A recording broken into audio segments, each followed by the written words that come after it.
if you're finding yourself, I'll phrase it delicately, like not really buying into the whole thing about climate fiction, it may not be for you, in the sense that, like this book deals with conversations around climate change and what I call the poly crisis, which is environmental disaster, things like fires, flooding, tornadoes, earthquakes, that kind of stuff.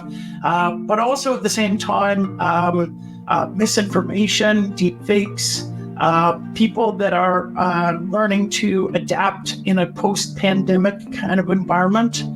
So that was me. That was the starting point, is the adaptation, realizing that the pandemic, I basically had shut down my businesses before the pandemic started, but there was always that little string of hope.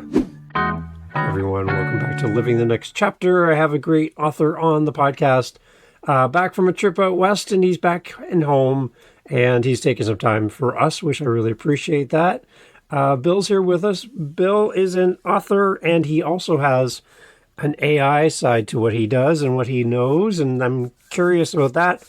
Got lots to talk about with Bill. Bill, welcome to Living the Next Chapter. Thank you so much, Dave. It's a pleasure to be here, privileged to be with you, and looking forward to a conversation. It's amazing. Okay, for those listening at home or busy wherever they are, tell everybody where you are in this big world of ours. I'm in Kingston, Ontario, Canada, and just in case. And we've been living here, my wife and son, for about 6 years. We moved from London, Ontario, and prior to that, a little bit of a nomad, working backwards, Toronto and parts of BC, and I grew up in Ottawa, which was, I'll kind of consider that my hometown, but Kingston's catching up pretty quick. There you go. Home of the Frontenacs, yes, right? Yeah. The Frontenac, and also Tragically Hip, Sarah Harmer, lots of other great bands, right. Weeping Dial, the Gertrudes. Yeah, music scene is very great here. So all the good people live in Kingston or have moved to Kingston. Well, I don't want to offend anybody who's not here, but so I kind of discovered it too late almost. But now that we're established, everybody come to Kingston. It's a fantastic city. It's one of those cities you can get from end to end within about 10 minutes. Toronto, you're pretty much out of the parking lot. So it's a pretty great. So we'll be sure to put your home address in the show notes. Everybody can just stop by for a coffee or something and visit, right? That's fine. You're okay with that. That's fine. That's fine. Okay, all right, we'll do that. Yeah. All right, we'll make sure we put that in there. Bill, this is amazing. So tell us a little bit about your author journey. When did all this start for you? What was the thing that made you go, you know what? Hey, I got 5-10 minutes of my day. I'm going to become an author. Yeah, great question. I mean, writing has always been in me. There's always been the writing muse kind of waiting to be tapped. But recently, I have a love-hate with the pandemic, as most people probably do. Forced myself to do a lot of navel gazing and self-discovery at the same time. I really zeroed in on writing. There was this moment when I had gone back to school, to college, to study a program called Music and Digital Media, which doesn't scream writing. But at the same time, I had really been reinforcing my adaptation to artificial intelligence. And when I saw a couple of the students using some of the tools to generate images and generate some text, I was like, that was the light bulb moment when they we're talking like a year ago. Really crude images being done or developed by something like DALL-E or ChatGPT or Midjourney. Now they're so elaborate and they're so intricate. But about a year and a half ago, seeing these images being generated just out of text prompts was like that real light bulb moment. So I explored some of the ideas related to this. I made it the book that I wrote, Extinction Event. became semi-autobiographical as a launching point. This middle-aged guy goes back to school to kind of, kick around and discover the foibles of being in amongst the hallways with 20-year-olds and 25-year-olds, that kind of thing. And in the process, he really discovers this glitch that is associated with analog versus digital recordings. Now, I'm jumping into the story, but hopefully that's tackled your question. It was really that key light bulb moment and seeing the potential of using some of these tools, and I'm still very careful to describe them as tools, for advancing your talent base. The synopsis is that I describe myself as, to kind of twist that old adage of jack of all trades, I'm a jack of all trades and mediocre at everything. And it turns out that I just use AI to just bump up that bar a little bit.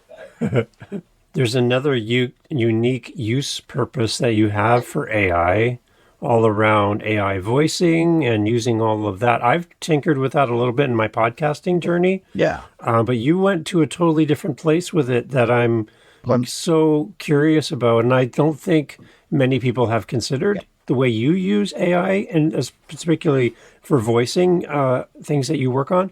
Can you talk a little bit about that? Absolutely, yeah. So I have a history. You can hear it just a little bit right now, and I might dive into. I've got my water bottle handy.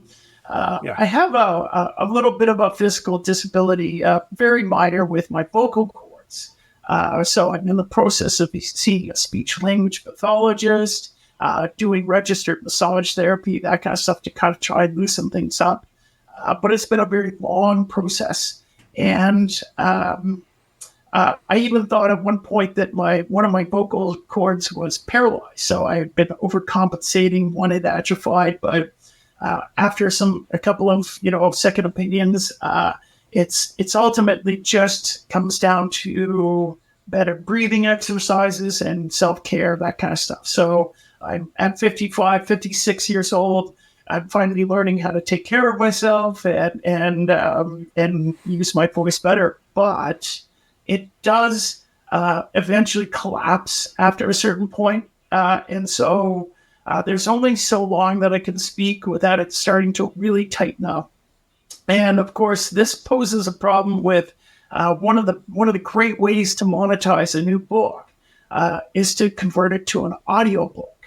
And going through that process, and of course, there's that steep learning curve that I've picked up with all of the things with self-publishing, whether it's promoting or publishing or getting into audiobooks. It is the narration. And the narration, we're talking about 10 hours of straight narration. And I wouldn't be able to handle it. So I went to a platform, and hope you don't mind the shameless plug here I have no benefit, but I really got enamored with it. It's called 11labs.io, I think is their URL. And it was incredible. Yep. It was, so I signed up for the all-you-can-eat package. I've got an 85,000 word book, or about a 700,000 character book. So that was more than about 2 months worth of translation from text to narration. And the narration is excellent. It still has that tone of HAL from Space 2001. If everybody, those who don't know it can look it up, but it says that very monotone, robotic voice without the some of those empathetic tones or the switches, rage or frustration or calm. But what it does have is a very straight, consistent narration. And I'm in the process of converting all of those tracks to MP3 for upload to different podcast platforms like Spotify, but also implement paywall for myself so that people can listen to a full audiobook version. So yeah, it was a really cool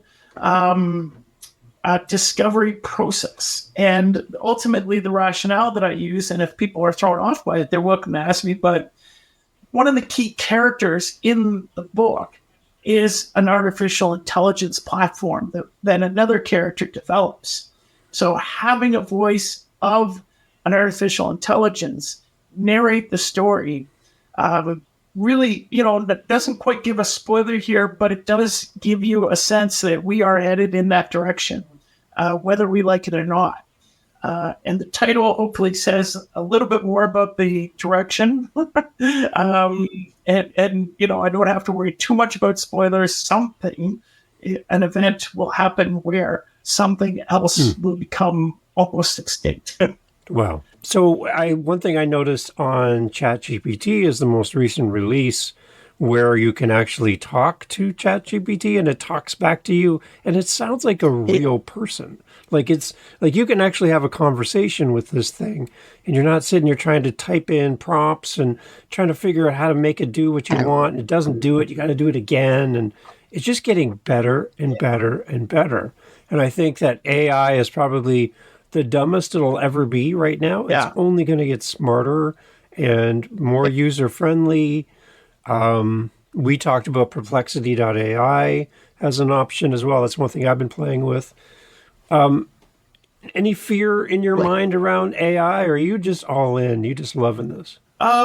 Yeah, I'm very yin-yang about the whole thing. As somebody who I still create from my own heart, from my own instincts. I still write. I still do music composition. I still do poetry. And I still really enjoy the idea of being inspired by the muses. And it sounds mildly spiritual, but that spark comes from somewhere. And when I'm just kind of trudging through my daily life, and when I'm hit by something, I'm always amused and I'm always entertained by the idea that it's just coming from somewhere, like a lightning bolt inspiration that hits you. And I always feel like I've got to write it down like instantly. I got to capture that instantly. So I've always got like little notes where lyrics, or I have a voice recorder where I just hum in a couple of bars of something.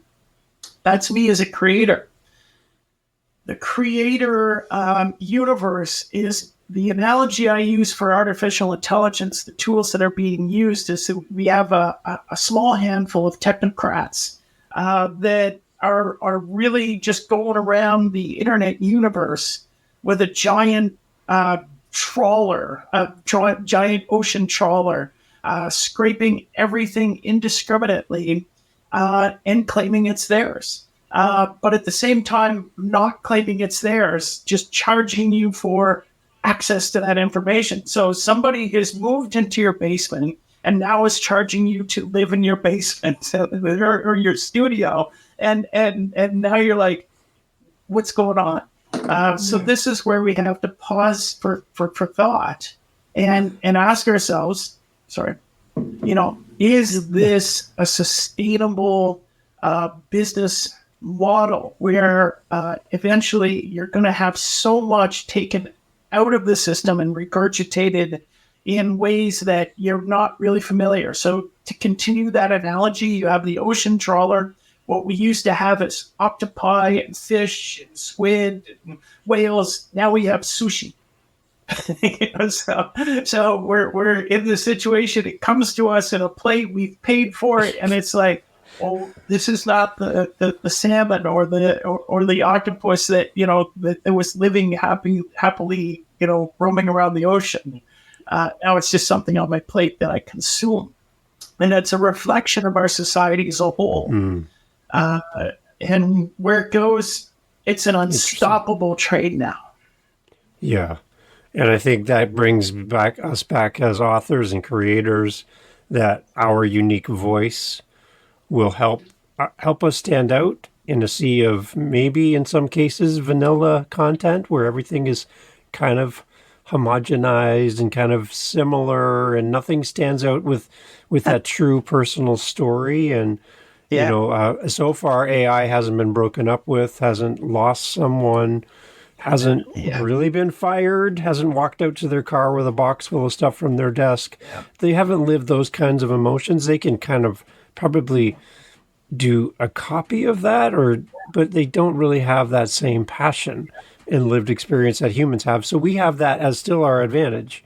So we can still lean into that as authors, right? Yeah, for sure. And I think I think we're also, I mean, doing the research for the book, the real light went on for me when I saw some of the people. There's people like the Earth Species Project or interspecies.io. They're run and funded by the same technocrats, like Asa Raskin, who's intimately associated with the Earth Species Project. They're using artificial language and large language models to try to break that Rosetta Stone that exists. I truly believe it does exist between us and other species of animals. So, for example, the SETI Institute, the Cetacean Institute that studies whale interactions, they have just recently used AI to identify a whale language.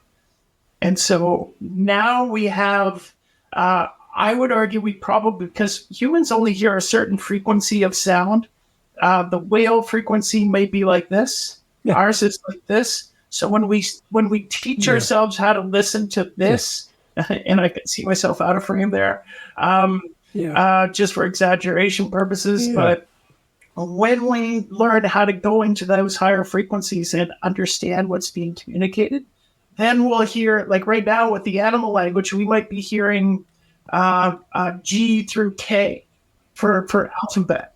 And if we're trying to create a language using G through K, well, imagine when we've got A through Z or more, right?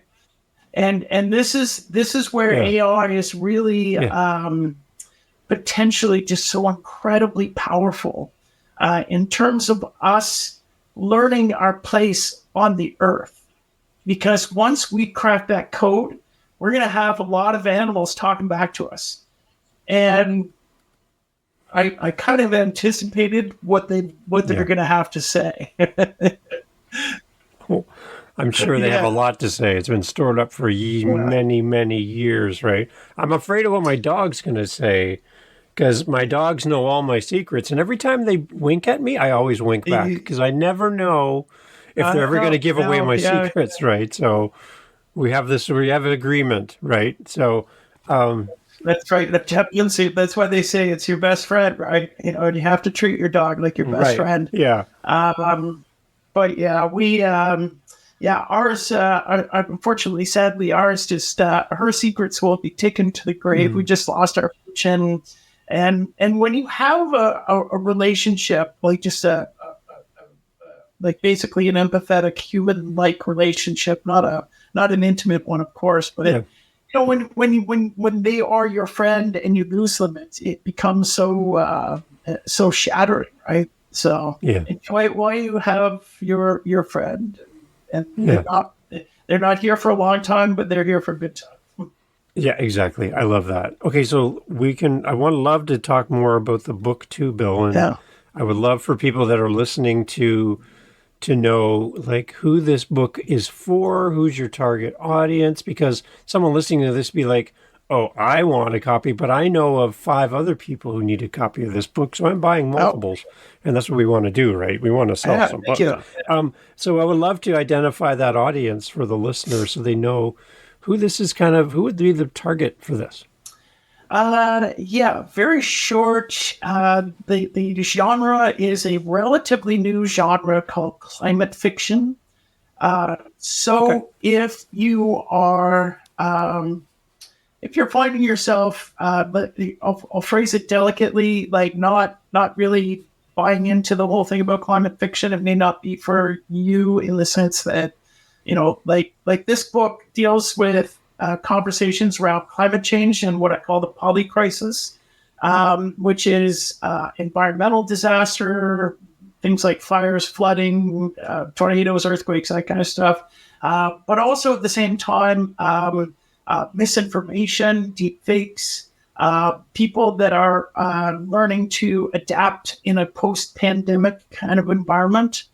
So that was me. That was the starting point, is the adaptation, realizing that the pandemic, I basically had shut down my businesses before the pandemic started, but there was always that little string of hope, that, well, maybe if something came up or someone came along and said, let's kick the can further down the field, then I might have reinvigorated those, but at that point, the pandemic just kind of shut it all down. I'm like, okay, yeah, now I got to reinvent myself and go from there. So, the book, so climate fiction is a key thing. Music fans, there's a lot of Easter eggs about music in there. Then, of course, there's, for me, I did a lot of mythological studies. One of my other books is just a collection of poetry that I did related to song lyrics, all based on the Joseph Campbell hero's journey. So the hero's journey kicks in. I followed that. I hate calling it a template, but it's pretty tried and true to really work with character development and using archetypes and different reliable themes that you just add your own salt and pepper to. So those are the broad strokes. The details of the book, I won't give too many details, but generally it follows a guy who's he's gone back to school. So there's some familiarity there. He develops a relationship, just a friendship, with the recording instructor. They work their way through and identify these glitches in analog versus digital sound. And the glitches may sound big, but they're very, very micro. Like if you look at a WAV file, they'll be very, very minor. But he picked up on these differences. And then he discovered through a chain of events that they're related to a long-lost love, Sylvie Hunter, who is also the programmer of this platform called GAIA. And GAIA is an artificial intelligence platform being used by, a very, very established elite group of people that are kind of this unknown seven kind of thing. So I had to integrate this, group of villains that they use her platform to create deep fakes and misinformation, but she is using them for the power that they have access to. And so it starts out as kind of a win-win kind of relationship, but she gets the upper hand, et cetera, et cetera. So, yeah. There are some murder mystery bits happening as well. So I kind of get all in. Okay. All right. It's a nice combination. That's amazing. Who is one of or some of your inspirations as authors? Is there somebody that you follow that you're really captivated by their writing? Yeah. Well, a combination of historical nonfiction, if you will. I mentioned Joseph Campbell. He comes for me with, he is very much a muse in terms of his stylings, both in terms of intense level of research. So if you wanted to research some stuff about AI, I've got about 400 pages of it because I wanted to make sure that I had solid background. But in reference to the fictional lore that Joseph Campbell reiterates in a lot of his work, is starting with the hero's journey, but also a lot of the stuff like the Hero with 1,000 Faces and all of his other works like Creative or Primitive Mythology, that kind of thing. By extension, the Pacifica, which is where Joseph Campbell Library is, and there's a lot of people associated with that. And one of the authors that has contributed to a lot of the discussions there is Chris Bobler. Christopher Bobler has basically, it started with this literally this mythological 7-page memo that he wrote for, I think it was for Disney, that said, here are the steps that you should follow when you're writing a book. And it's really basically like an ingredient list and a recipe list that you may not buy into the idea of, and I'm trying not to call it a template, but again, you use the archetypes and those memes that people are very familiar with, and then you just add your own flavor to it. You know, like, yeah, so that's the nonfiction. Fiction, wow. I was recently really rocked by female writer Madeline Miller. Wrote a book called Kirke or Circe, depending on how you want to pronounce it. And it's a story that is a readaptation of the Iliad, basically. So it's the story of Odysseus as he travels back to his homeland. But it centers around this, they call her a witch, but she's really just kind of a goddess who she becomes a very important figure, starting with Prometheus, and then Daedalus, who was one of the great creators and inventors in mythological eras, and then Odysseus and her relationship with him. And you'll learn through that book from a different very perspective. Some heroes, it's like what they say, you don't want to meet your heroes.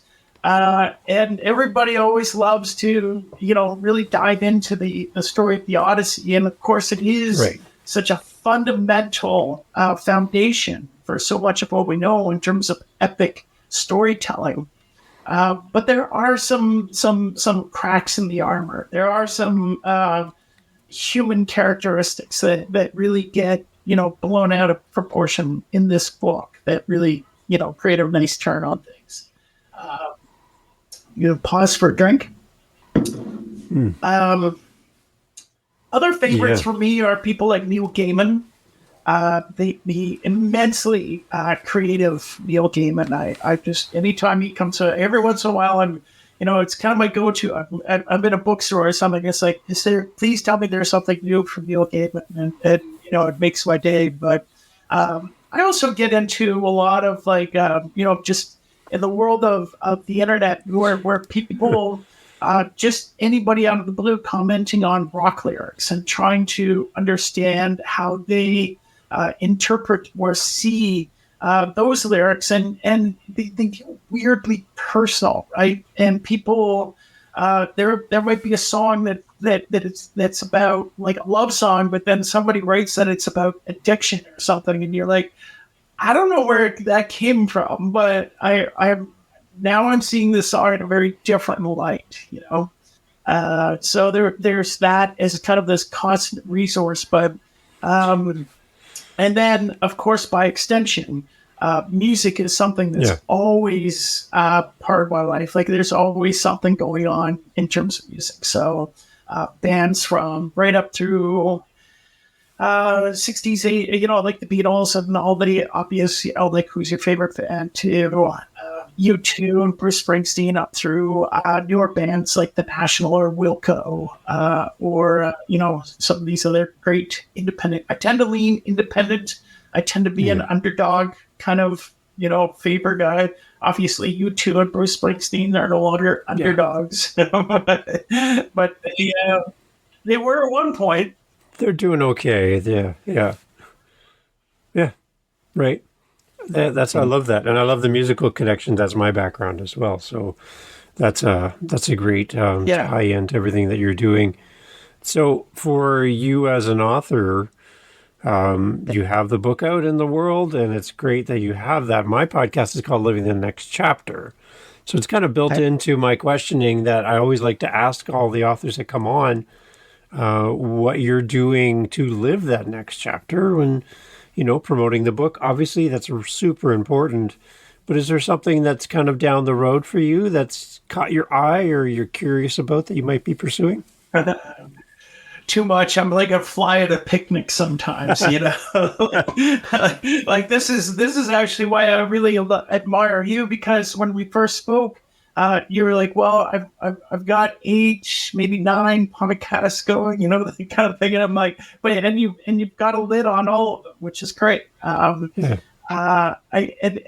really, that's ultimately the way I describe myself. Sometimes is the fly at a picnic, like it's like, well, what's that? So to answer your question, I have a prequel and a sequel kind of in the works.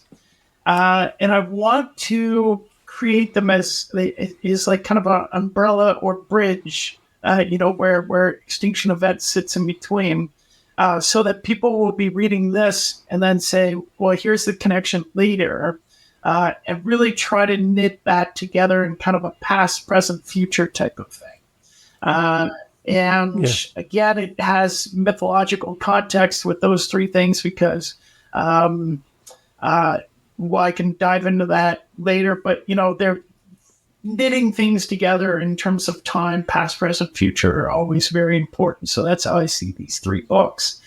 So one is just looking at everything that was the build up to the group of villains, which I call the Plutonian Council, and their backstory.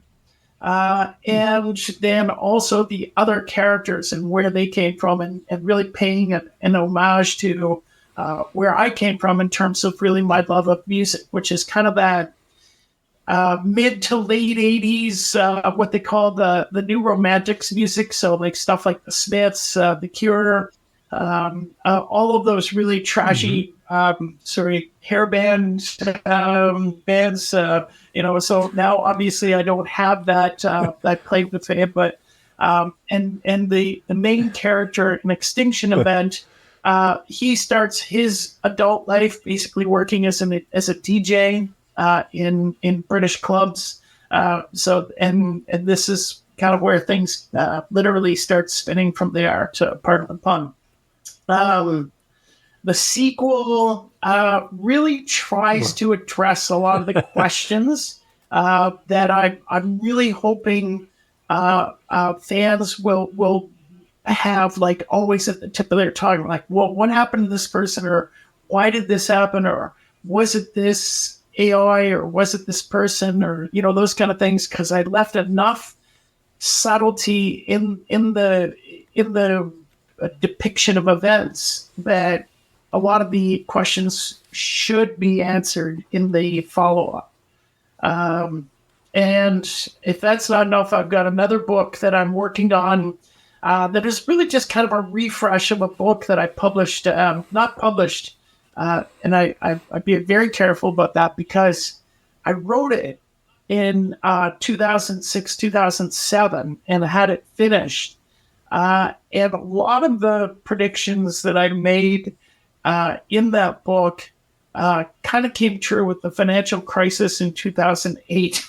so not like I shouldn't pat myself back too much. It's not like it was my fault or something, because I have neither the money or the manipulative power. So, but there was it just kind of like, it was like, wow, that was weird. But the real excuse is that self-publishing tools really just didn't exist 15 years ago or 16 years ago.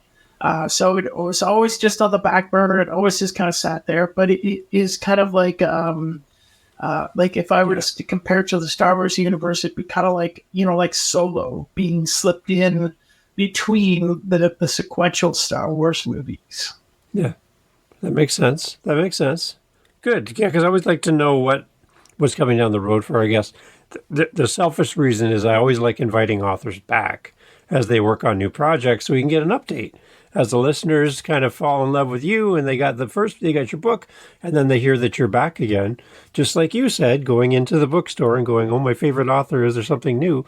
We love hearing from our authors that come back. So keep that in mind, because I'd love to have you come back in the future. Absolutely, yeah. And just the last footnote is related to everything that I did during the pandemic. What got me into the music program was that I was recording a number of my own songs, wrote my own lyrics, and going back to that analogy, I did it all in a very mediocre way.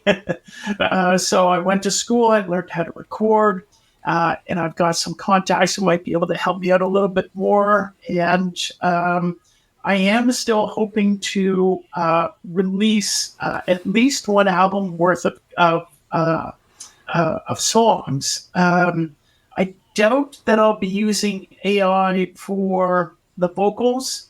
I could, but I would still like to have. I have a preference for humans in that respect, and so I'm always going to be kind of on the prowl for like somebody who's kind of into the same vibe, wants to do the vocals, and then I can just do all the background stuff.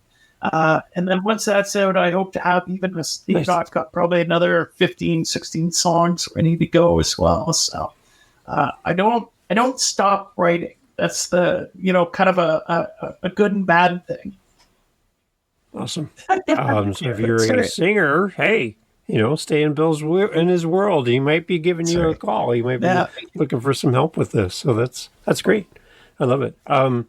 Bill, so as far as connecting with you and following your journey as an author, where do you want to send us? Where are you most active? Where's your website? All that great information. Website is billwittur.com, BILLWITTUR.com. And it's a bit of a work in progress right now. So probably the bigger shout out is if you really got a handle on WordPress themes and you want to help out with a website,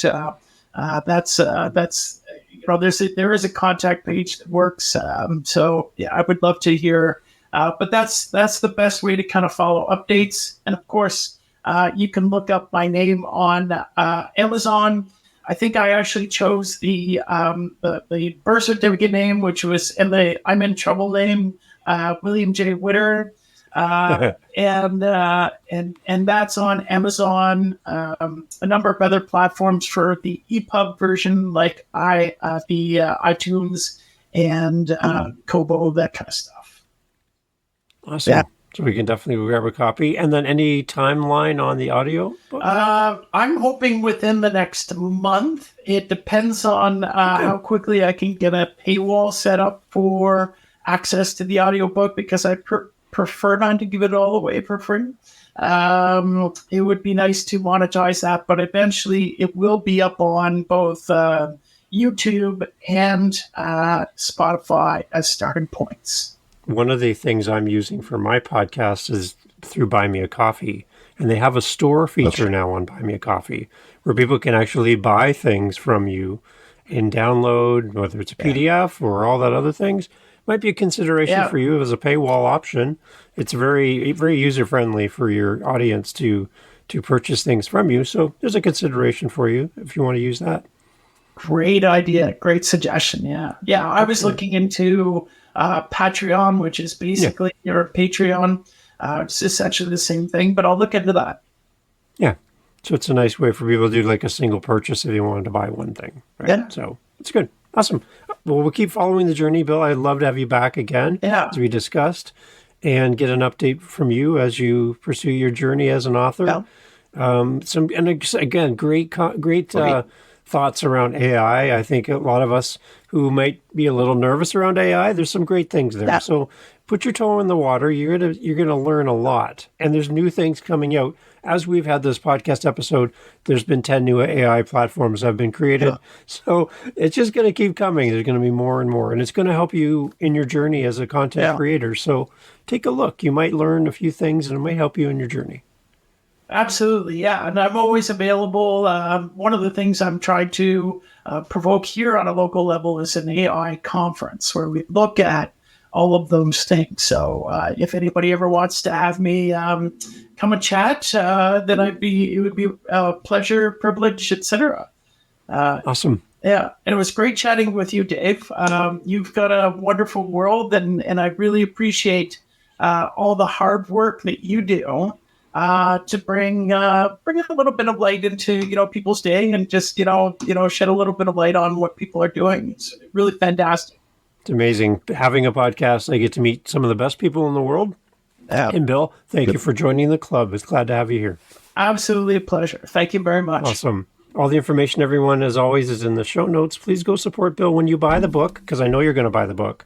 You're going to leave a great review for Bill as well, so that everyone knows how amazing that book is. So please leave a 5-star review, but also some great detail around why that book is so great. Please do that and support Bill in his journey. Thank you, Bill, for doing this. Thanks so much, Dave. Pleasure talking to you with you.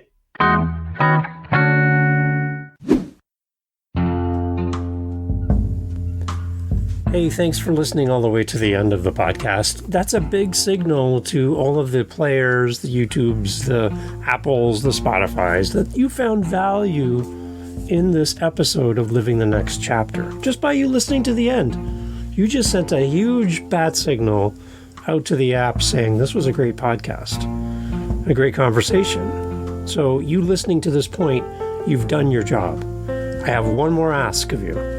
If you know anyone that would benefit from this conversation, would you share this episode with them? Would you just get on, send them a message, send them the episode, tell them about this episode, tell them to go livinginthenextchapter.com to get all the information about the podcast. Can you do that for me?